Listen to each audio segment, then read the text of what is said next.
கடைமடை பகுதி வாய்க்கால்களில் தண்ணீர் வராததால் 1000 ஏக்கரில் பயிரிட முடியாமல் விவசாயிகள் வேதனை.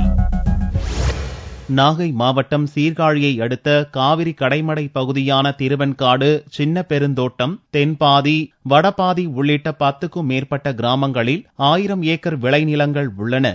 இந்நிலங்கள் நெய்தவாசல் வாய்க்கால், ஆண்டி வாய்க்கால், கூழை வாய்க்கால்களின் மூலம் பாசன வசதி பெறுகின்றன.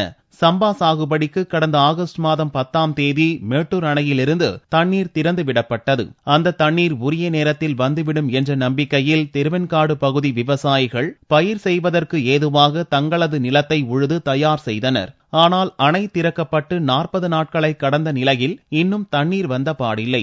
இதனால் சம்பா சாகுபடி செய்ய முடியாமல் விவசாயிகள் மிகுந்த வேதனை அடைந்துள்ளனர். தண்ணீர் வராததால் விவசாய நிலங்கள் அனைத்தும் தரிசாக கிடக்கின்றன.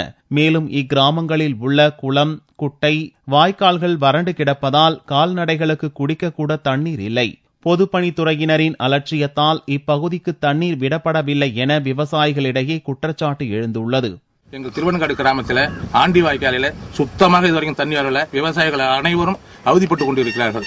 திருக்காட்டுப்பள்ளி, திருவெண்காடு, சின்ன பெருந்தோட்டம், தென்பாதி, வடபாதி, தென்பகுதி சுற்றுப்பட்ட கிராமத்தில் ஏறதாழ 700-800 ஏக்கர் நிலம் பாழடைந்து விட்டது.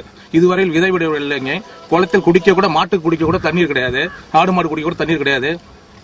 மிக அவதி நிலை இருக்குங்க. இதை பத்தி பொதுப்பணித்துறை கேட்டால் வாய்க்கால் வெட்டி விட்டோம், தண்ணீர் வரும்னு சொல்லுகிறார்கள். இதுவரை தண்ணீர் வரலைங்க. வெட்டப்பட்ட வாய்க்கால் தண்ணீர் வரலைங்க.